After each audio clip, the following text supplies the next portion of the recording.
Hello සුබ උදෑසනක් මගේ ඩේලියා මල්වලට.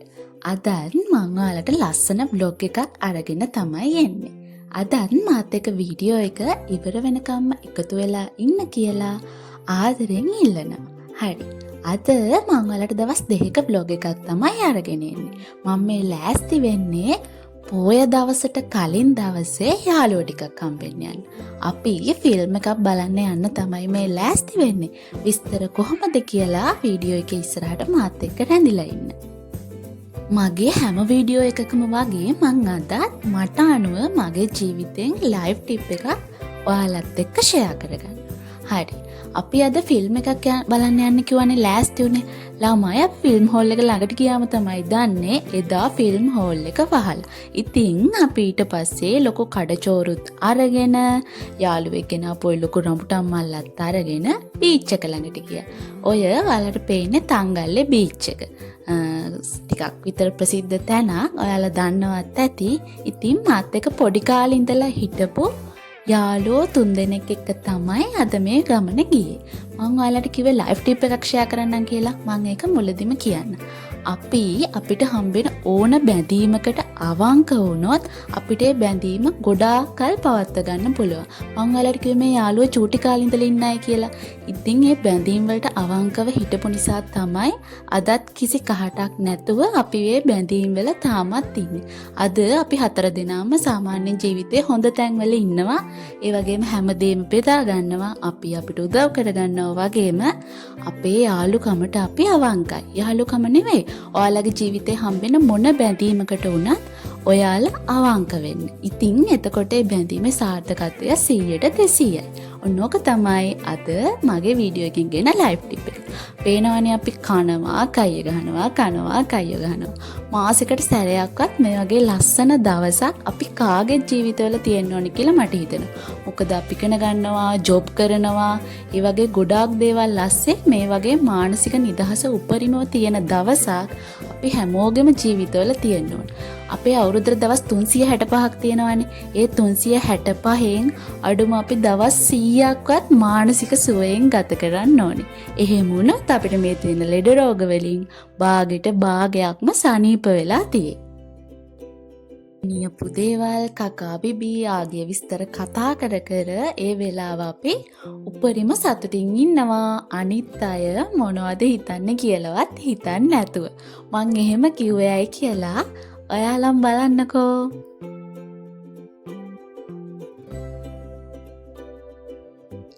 මෙන්න මේක තමයි හේතුව.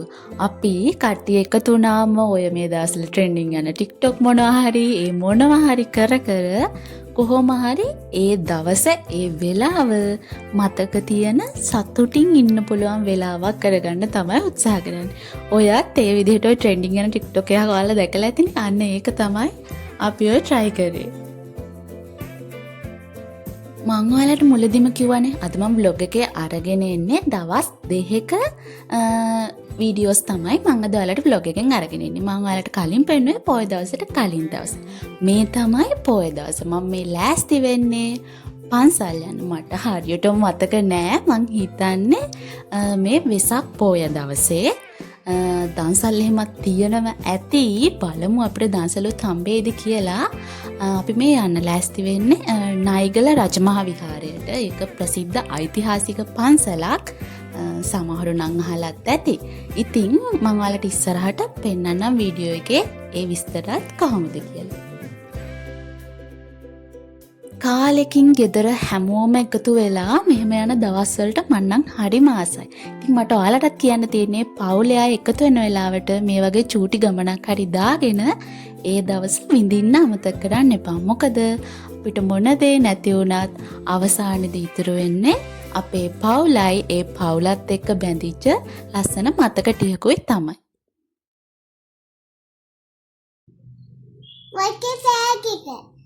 ඇතුලේ මොනවද තියෙන්නේ? ඇරලා පෙන්නන්න අපිට මිස්. එක මොනවද?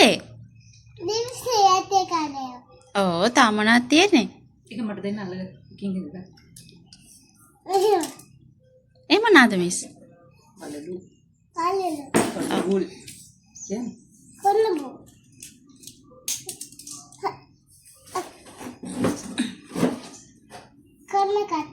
කඩලේ කට්ටක්. කොණ්ඩේ ගහලා පෙන්නන්න මිස්. ඒ මොන කලයකද? blue color එක. මිස් අද ගාලා ඉන්නේ මොන පාටද? Pink colour. pink color. Wow ඒක මොන කලයකද? ඒ මොන කලයකද? purple. පර්පල්. හරි. ඒ මොනවාද? ලිප් බාම්. rainbow. මිස් අද ගාලා දින්නේ? ඒ මොන කලයකද? black color. Red colour. කුණකට. කොන්ට කටු. එච්චරයිද මිස්? අපිට බෑග් එකේ ඇතුළේ ටිකක් පෙන්නනවද? මිස්ගේ බෑග් එක කීයක් වෙනවද? රුපියල් 3යි. කවුද මිස්ටර් බෑග් එක අරන් දුන්නේ? තමයි. එහෙනම් ආයිත් අපි ගිහිල්ලා එන්නම් කියන්න. අපි ගිහලා එන්න. පරිස්සමෙන් ඉන්න. මගේ වීඩියෝස් මුලින් ඉඳලා බලපු අය නම් දන්නවනේ අපේ ගෙදර ඉන්නේ පුංචි බට්ටි කවුද කියලා.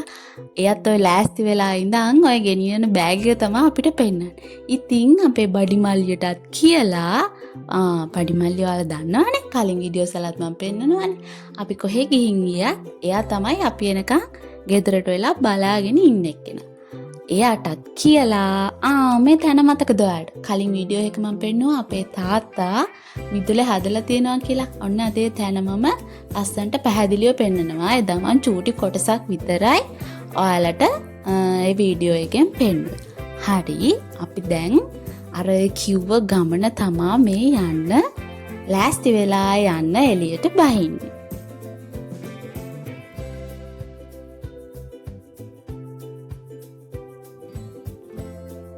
හැම වීඩියෝ එකකින්ම ඔයාලා දකින්න මගේ කෝලන් ටිකත් බලාගෙන මහා බෙලියතු පුරවරයක් පහ කරගෙන අපි අපේ ගමන පටන් ගන්න තමයි යන්නේ.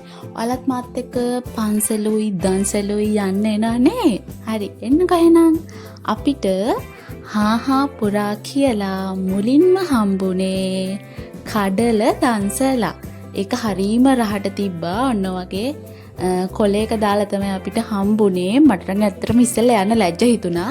අක්කයි අම්මයි ගිහිල්ලා තමයි අපි කාටත් වාහනේටම අරගෙන ආවේ. ඒක හරිම රහට තිබුණා. ඉතින් අපේ පළවෙනි දන්සල තමයි ඔන්න ඔය කඩල දන්සල. ඔයාලා ගණන් කරලා බලන්නකෝ අද අපිට දන්සල් කීයක් හම්බෙනවද කියලා අපි පන්සලට යන අතරමඟ. දන්සලෙන් කඩල ටික ගන්න යන්න ලැජ්ජ වුණාට මොකද කන්න නම් ලැජ්ජ නෑනේ. මම නෙවෙයි එහෙම කිව්වේ අක්කා තමයි එහෙම කිව්වේ. ඇත්තට මේක හරි රහයි. ඒකත් කන ගමන් අපි බලමු අපිට ඊළඟට හම්බ වෙන දන්සල මොකද්ද කියලා. අපිට අපේ ගෙදර ඉඳලා වැඩි දුරක් නෑ මේ ඔය පන්සලට. ඒත් ඒ පොඩි දුර ප්‍රමාණය වැඩි දුරක් නෑ. කියන්නේ සාමාන්‍යයෙන් පැයක විතර දුරක් තියෙන්නේ. ඒ දුර ප්‍රමාණයත් අපිට ගොඩ දන්සල් හම්බුණා. අපි හැම එකම නතර කරෙත් නැතුව තමයි ගියේ. මොකද සමහර ඒ වගේ ගොඩ පෝලින් තිබ්බා. බලන්නකො අපිට ඊළඟට හම්බෙන්නේ මොනවද කියලා. අපේ ගෙදර බට්ටිගේ ආසම කෑම අයිස්ක්‍රීම් දන්සලක් තමයි අපිට ඊළඟට හම්බුනේ. ඒ දන්සල කාලා වැඩි දුරක් යන්න හම්බුනේ අපිට තව අයිස්ක්‍රීම් දන්සලක් හම්බුණා. අපි ගොඩක් වෙලාවට අයිස්ක්‍රීම් දන්සල් වල නතර කරා. මොකද ඒකයි පොලිම ඉක්මනට යනවා. බත් දන්සල් ඒ වගේවත් ගොඩක් තිබ්බා. හැබැයි ඒවට වෙලාව යනවනේ. ඒක නිසා ඒ වගේ පොලිම ටිකක් වැඩි. අපි පන්සල් යන්නත් ඕනේ නිසා අපි ඉක්මනට යන්න පුළුවන් තැන්වල තමයි ගියේ. ඇත්තටම පුදුමත් හිතෙනවා මෙච්චර අමාරු කාලෙක මිනිස්සු මෙච්චර දන්සල් දෙන්නේ කොහොමද කියලා. කොයිතරම් වියදමක් යනවද? ඒත් මෙච්චර අමාරු කාලෙත් සෑහෙන දන්සල් ප්‍රමාණයක් තිබුණා. මිනිස්සුන්ට නිකන් ඉන්න පුළුවන්නේ. නිකන් ඉන්න බැරි කමට නෙවෙයිනේ දන්සල් දෙන්නේ. අන්න ඒ වගේ වෙලාවට නම් හිතෙනවා ලංකාවේ මිනිස්සුන්ගේ හිත් මිනිස්සුන්ට දෙන්න. ඒ කියන්නේ ලෝභකමක් නැතුව දෙන්න කොච්චර ලස්සනද කියලා කොච්චර වැරදි තිබ්බත් ලංකාවේ අයගේ. මේ බලන්නකො ඉතින් අපි රසකරකර කනවා බලන්නකො කට වටේම ගාගෙන යට කොච්චර අයිස්ක්‍රීම් දුන්නත් කන්න නම් පුළුවන්. හරි. අපි දන්සල් ටිකත් වැඳගෙන මං අර කිව්ව පන්සලට ආවා මේ නයිගල රජමහා විහාරය. අද පොය දවස නිසා ටිකක් සෙනග ඉන්නවා. මේක ඓතිහාසික වටිනාකමක් තියෙන පන්සලක්. සෙල්ලිපි මේවත් තියෙනවා. මම ඔයාලට වීඩියෝ එකේ ඉස්සරහට ඒ දේවල් පෙන්නන්න. මමත් මේ පන්සලට ආපු පළවෙනි පාර ඉතින් බලමු ඉස්සරහට මොකද වෙන්නේ කියලා. ආච්චි බුදුන් ඇඳලා ඉවරුනාම මිනිපිරි නැගිටින්න උදව් කරනවා. ඒ කොටස තමයි මම වීඩියෝ එකේ ආසම කොටස. ඒක ඒ කියන්නේ අහම්බෙන් තමයි මම වීඩියෝ කර ඉන්න අතරේ වීඩියෝ උනේ. ඒක තමයි මම මේ වීඩියෝ එකේ ආසම කොටස. ඒක මාර ලස්සනයි අහම්බෙන් වීඩියෝ උනාට. මං සද්ද නැතුව ඉන්නම් ඔයාලා බලන්නකෝ අහසයි චෛත්‍යයයි එක්ක ඒ පරිසරය කොච්චර ලස්සනද කියලා. මමත් එහෙම දැකලා වීඩියෝ එකක් ගත්තා නෙවෙයි. ඒ වීඩියෝ එක අරන් ඉවරුණාට පස්සේ තමයි දැක්කේ අහසයි චෛත්‍යයයි වටේ කොළ පාටට ගසොයි එක්ක එතන ලස්සනට තියෙනවා.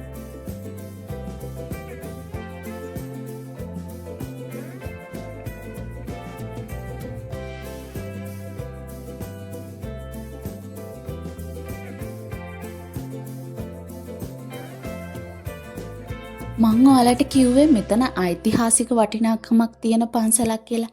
ඉතින් ඔය තියෙන්නේ බෙහෙත්තොරු වර්ග, ඔය තියෙන්නේ ඉස්සර කාලේ පාවිච්චි කරපු වැසිකිලි වලක් ඔය නම් ගහලා තියෙනවා. ඔය පේනවනේ.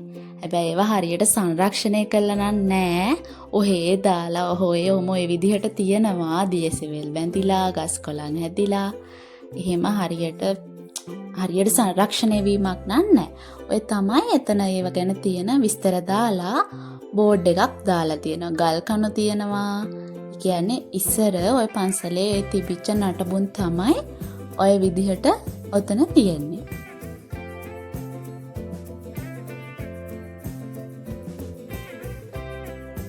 ඒ පන්සලේ නටබුන් තියෙන හරිය තිබිලා ලස්සන මලක් හම්බුණා. මම කවදාවත් දැකලත් නෑ.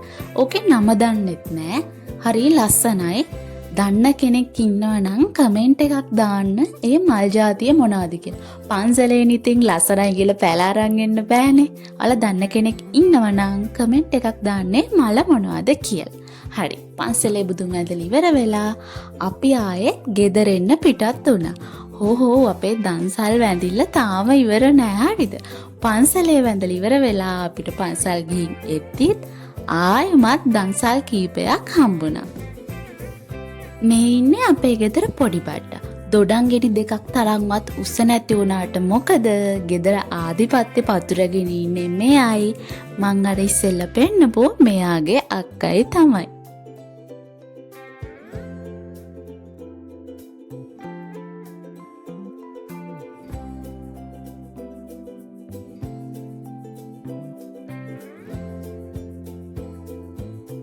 දන්සල් ළඟ බැහැලා අපේ අතටම කෑම ගෙනත් දීමේ සදාතර අනුග්‍රහය තමයි අපේ අක්කා. අපි වැඳ ගොඩාක් දන්සල් වල අක්කා තමයි බැහැලා අපි කාටත් අතටම ගෙනත් දුන්නේ. මේ අයිස්ක්‍රීම් එක පොඩ්ඩක් විශේෂයි. කෑවහම තමයි මට ඒක තේරුනේ. අපි මේ කන්නේ පොල් අයිස්ක්‍රීම්. මම ඒක දැනගත්තේ අපේ කැම්පස් එක ළඟත් කප්තුරු පාය කියලා තැනක් තියෙනවා. එතන තියෙන්නේ පොල් නිෂ්පාදන වලින් කරන දේවල්. එතනත් ඒ පොල් අයිස්ක්‍රීම් එක තියෙනවා. කියන්නේ පොඩි තෙල් රහකුත් එක්ක ඒක ගොඩක් රසයි, සීනි රස අඩුයි. ඉතින් මට කාපු ගමන් තේරුණා මේ පොල් අයිස්ක්‍රීම් කියලා. ඔයත් ඔය දන්සලෙත් දෙන්නේ පොල් අයිස්ක්‍රීම්. ඒ කියන්නේ පෙනුමෙන් අඳුර ගන්න බෑ ඒක. කෑවහම තමයි තේරෙන්නේ. අර සාමාන්‍ය අපි කන අයිස්ක්‍රීම් එකට වැඩිය නම් ඒක ඇත්තටම රසයි. නෑ එකපාර රෑ වුණා නෙවෙයි. අපි පාසල් ගිහිල්ලා ගෙදර ඇවිල්ලා රෑ ආවා තොරන් බලන්න. බෙලියත්තේ ඒ කියන්නේ අපේ ගමේ තොරන් කීපයක්ම තිබුණා. මං හිතන්නේ අපි තොරන් දෙකක් බලන්න ගියා. ඔය තමයි අපි මුලින්ම බලන්න ගියපු එක. ඒක සාමාන්‍යයෙන් ලොකුම නෑ පොඩි ඒ වුණාට හරි ලස්සනයි. තොරන් බලන්න මමයි අම්මයි අයියයි පොඩි බට්ට දෙන්නයි අයියාගේ නෝනයි තමයි ගියේ.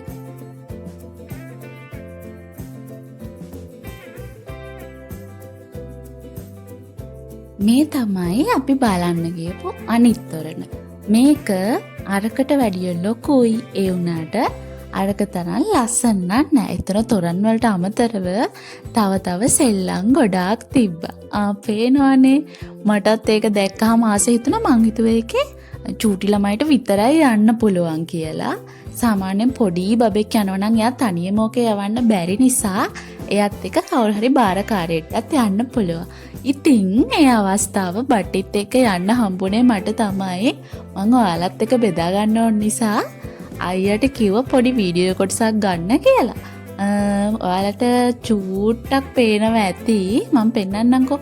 මමත් ඒකේ වාඩි වෙලා චූටි බබෙක් වගේ යන හැටි.